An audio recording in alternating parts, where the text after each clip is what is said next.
Welcome to the Core Women Podcast. My name is Dr. Summer Watson. I'm a doctor of psychology, podcaster, published author, coach, producer of documentary empowerment films, and empowerment seminars. This podcast is a special place for the hearts and souls of women.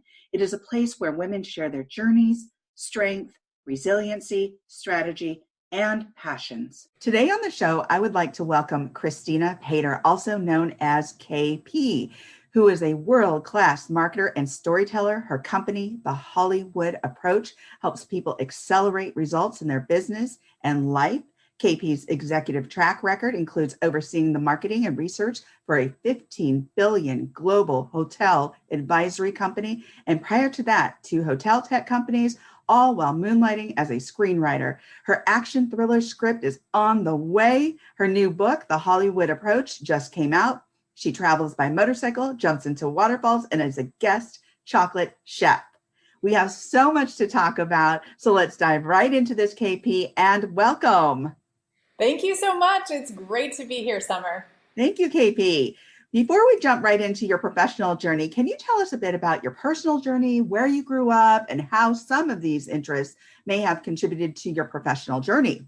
Absolutely. So I grew up in a suburb of Green Bay, Wisconsin, and was a swimmer right from the get-go. Like, Wisconsin has even more lakes than Minnesota's 10,000 lakes, although we love our neighbors. We have more, and my parents wanted, it sounds so proud, and my parents wanted to go to all of them, and so did I as a kid. So I loved swimming my whole life.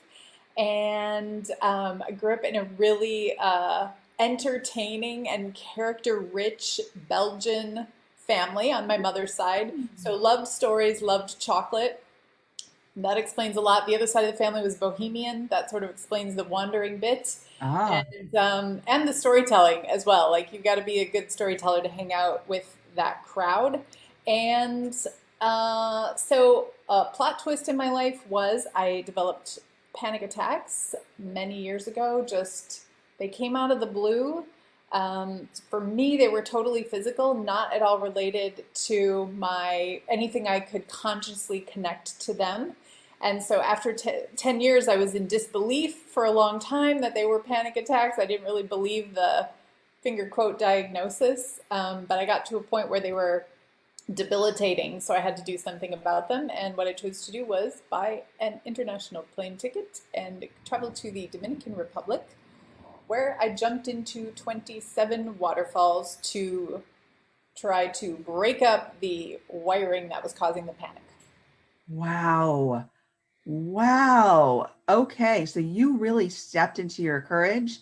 You stepped into something where you were just like going to really switch that kind of brain map, that electricity that was in your brain, and just really try and overcome this, maybe even embrace it to work through it.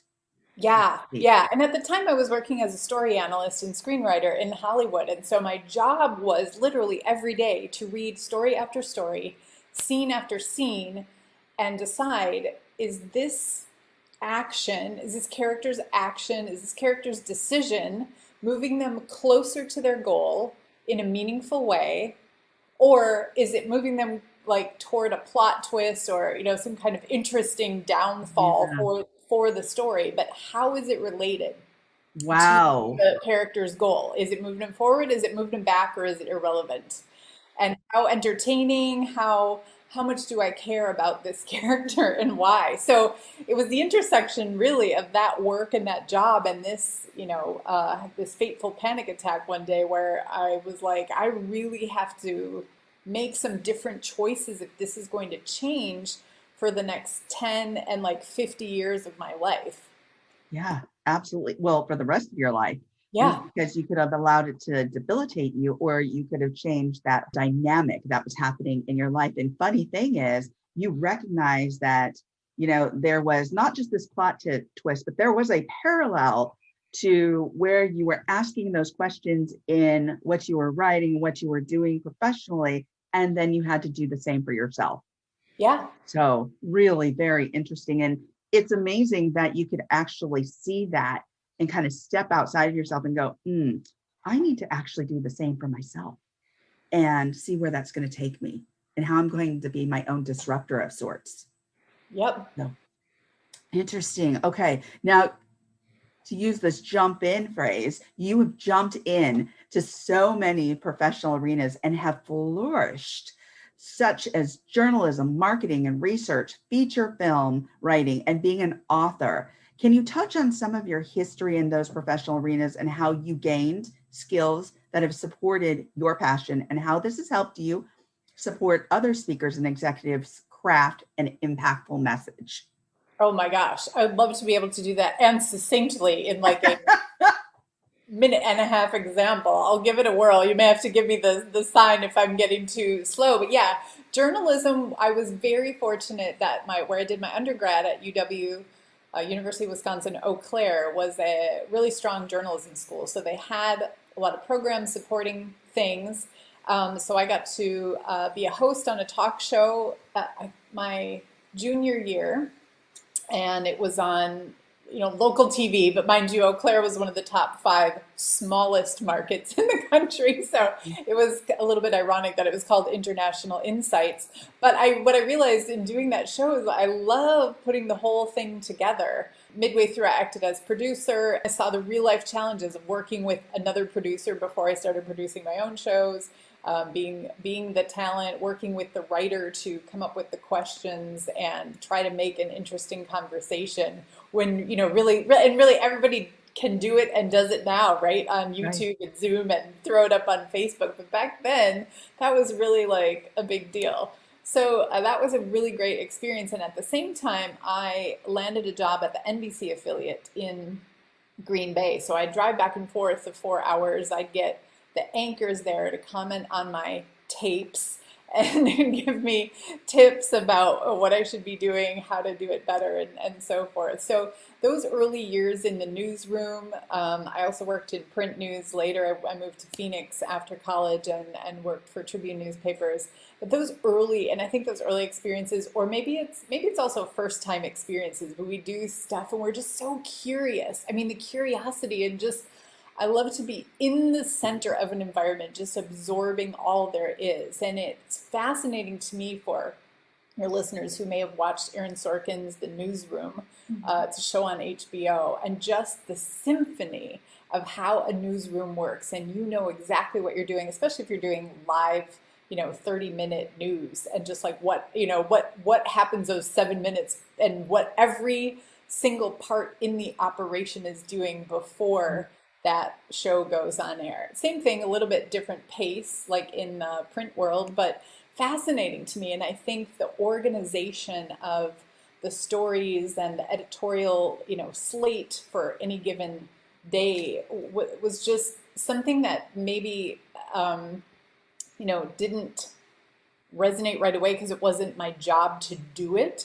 But later, when it was my job to do it for companies and to then be in PR and be deciding running research, what's our research slate look like, and what's our process for getting it scrubbed and cleaned and not only dissected but verified and just all those kind of things. So there's so many things that I think we take in from our either first time experiences or early years when we're doing in a new environment. So for me, the crossover between all of the roles, I then moved into advertising and ran an advertising department for a year and a half. And then after that, moved into marketing for the hospitality industry. And so I was on the technology side, and then I was on the real estate side, which was awesome. And I love the autonomy of kind of running my show, finger quotes again, inside the show of the bigger company, maybe running my program on the network, but however you want to call it.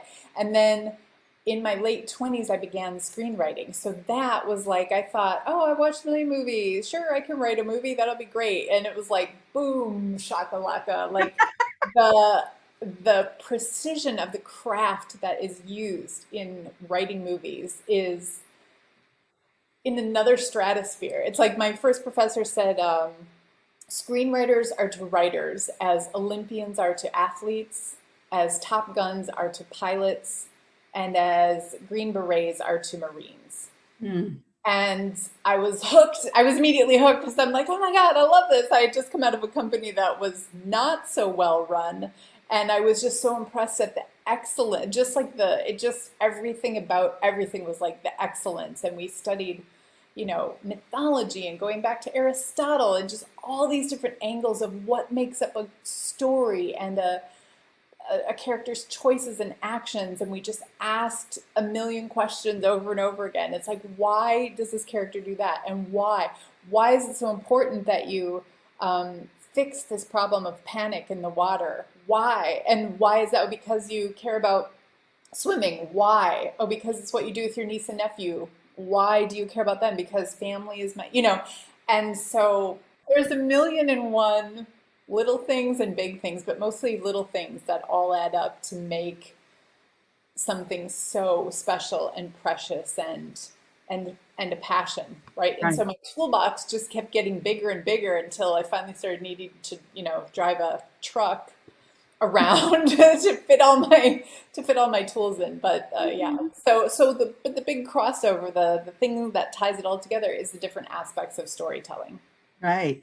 And you have so many tools. First of all, I thought I was the only one to say boom shakalaka, so that was great. I was like, oh, that was so cute. Boom, shakalaka, boom, boom. Yeah, okay. It's so cute. I thought, oh, wow, that is too funny. So it sounds like you have a huge tool bag, a kit of such magnitude that you can help other folks, support other speakers and executives create and craft a beautiful and impactful message. Is that something that you like to do? I do. I love to do it. And I think what's interesting to me now, as I've moved into helping speakers and have studied what that's like, and I was a writing coach for TEDx Cambridge for a couple of years, the way that we write a speech, even if we're memorizing it or we're memorizing the bullet points or whatever, is very different. The way we approach speaking for to be effective at it is very different than the way a screenplay is approached, for example. So, like, for example, in a screenplay, repetition is like the sign of being a novice. If you use the same, like if you'd use boom shakalaka, unless that was your show me the money line, Right. if you would use like, unique words twice, if you would repeat them, that's not like, that's a sign of not really being great. Right. On the other hand, to make something stand out when you're doing a speech, you have to repeat many, many times because the way that we as humans take in the spoken word is very different than the written word. So even just so like just that knowledge and just, Yeah. figuring out what can be accomplished with a 60-minute keynote speech or a 20-minute TED talk versus a 60,000 or 80,000 word book versus a 20,000 word screenplay, just using kind of all the averages. But it's like understanding that the audience of each is having a completely different experience and it's a completely different medium. So I don't know, it's totally like nerding and dorking out to do that, but I do love that. So it's like, I love to share with people like, oh, great, you did this. This would be great for a speech and for a blog or for a post or for your movie or for whatever. We can angle it this way or edit it this way. Right. It's great for then that. Right. Well, I love your how you bring all of that wisdom and expertise forward to really help others really kind of mold and create their impactful message. So you recently released your book, The Hollywood Approach. Can you give the listeners a general overview of the book? Sure. The Hollywood approach breaks down the same exact things that I use to create a heroine or hero on screen. And in the book, chapter by chapter, I show people how to apply those same things to real life so that people can get clarity, they can create a badass game plan, and they can expedite their results.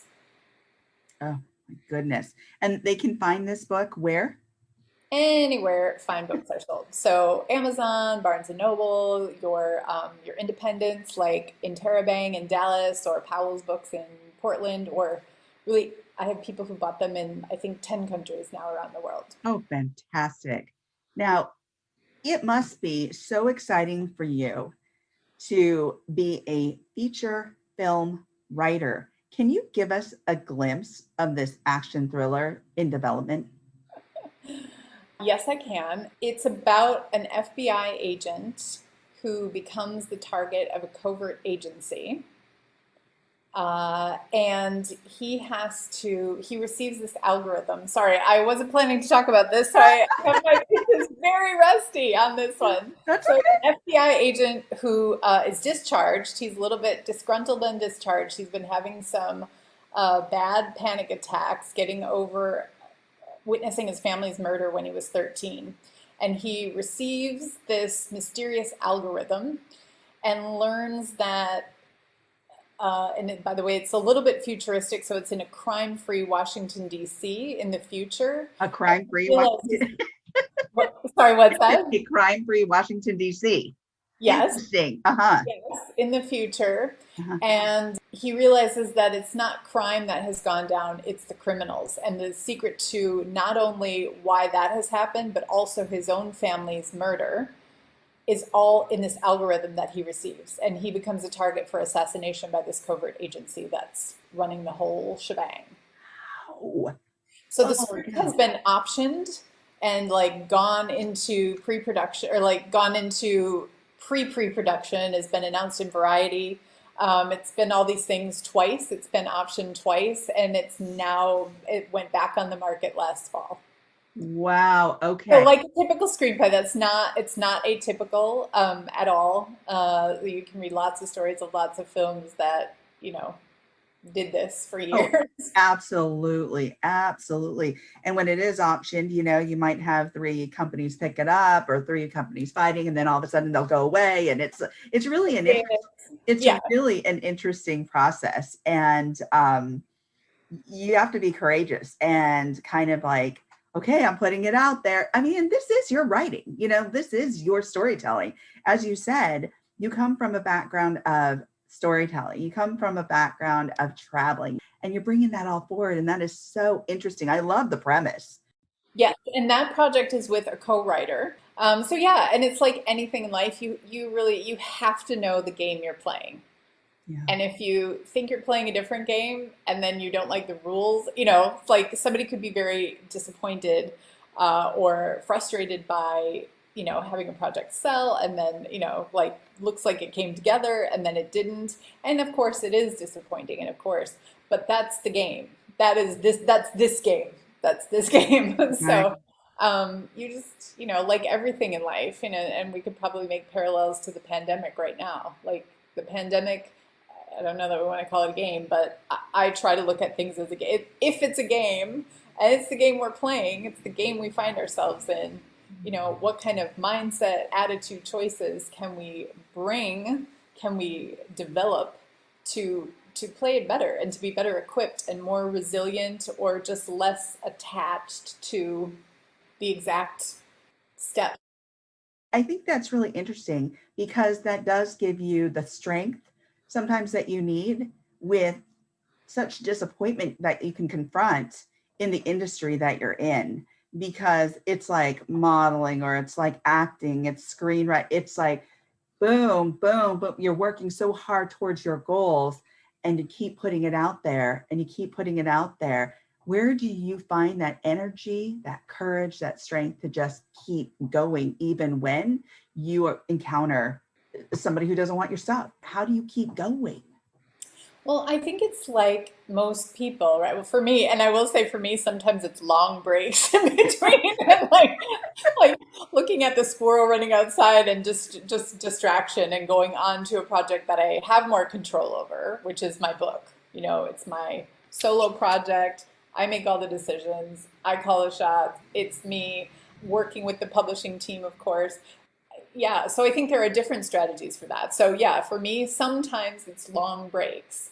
Sometimes it's recalibrating and going, okay, was I banking my whole entire career on selling this one screenplay?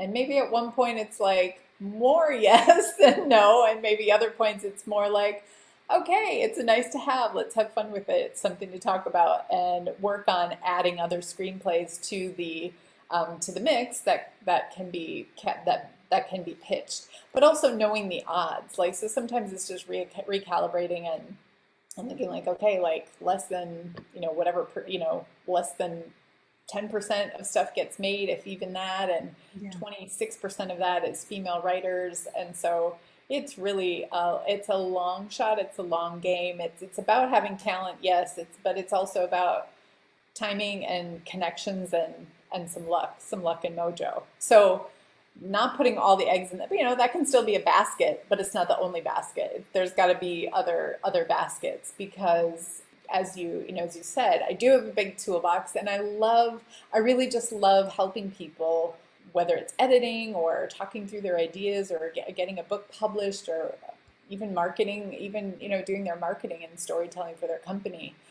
I love all those things so much, and I love talking about the depth of character and neuroscience and all the elements that go into telling a great story. And people have different reasons for wanting to get their great stories out there. So when people have skin in the game and they really have something at stake, whether it's, okay, I'm going on TEDx Cambridge red dot or whatever, I need to make this company successful so I can support my family or whatever the thing is. I need this book as a part of my suite in my business. If people have skin in the game and they're like, yeah, they're ready to listen and they're ready to do the work. It's so satisfying to be the collaborator and the partner in crime with them to help them achieve their goal. Yeah, I absolutely love that. And when you do have skin in the game, and this is why I asked that previous question, it can be hard, even knowing the game, knowing the dynamics, knowing the formula, knowing all of that, still, combating that resistance or really embracing that rejection and saying, okay, that's okay. This is okay. I will keep moving on. And knowing that you don't have to put all of your, as you said, your eggs in one basket. You can diversify. And there's a lot to that. You have so many, you yourself, KP, have so many skills. You can bring forward those skills and help so many people. And I love that history, your journey, what you're doing today, how you've diversified, what you do, being an author, screenwriter, somebody who loves to produce is what I gather, and to help other people. So as we come to the close of our interview, my last question is, if you were to leave the listeners with some words of wisdom, what would they be? They would be to make more conscious choices, to choose consciously. And so how that might apply, especially now during the pandemic or during maybe a slower period, is take that moment and be thinking about whatever your goal is this week or this month or this year. First of all, be clear on that. And then, are you making the best choices to move yourself toward that goal? Are you aligning your resources, your time, your money, your friends, your allies toward putting yourself closer to that goal? And if not, how can you be? And how can you make a more conscious choice? So that's the big picture. Make more conscious choices. Thank you for that. And thank you, Kristina, for joining me on the Core Women podcast today. Such an absolute pleasure. Thank you, Summer. Absolutely. If you would like to connect with Kristina Paider, you can find her at Kristina Paider on Instagram, LinkedIn, and Facebook, and at www.kristinapaider.com. And you can find Kristina's book, The Hollywood Approach, online at Amazon, Barnes & Noble, and all other online retailers. If you need a strategic empowerment coach, contact me. If you want to tell your story of empowerment or how you have reconstructed your life to drive change, send me a video or an email of your story, providing permission to use it on my social media platforms. If you want to be featured on my podcast, reach out to me at info@corewomen.com. I want to hear from you and to get to know you. You are now part of the Core Women home. Let's get to know each other. Let's learn from one another. Please follow Core Women on Facebook, Instagram, and Twitter. Please let your women friends know about this podcast. If you write about core women in your social media posts, please hashtag core women. This is all about women. Thank you for taking the time to learn more about core women, and please stay tuned for continued growth of the core women movement. Let's grow and drive change together.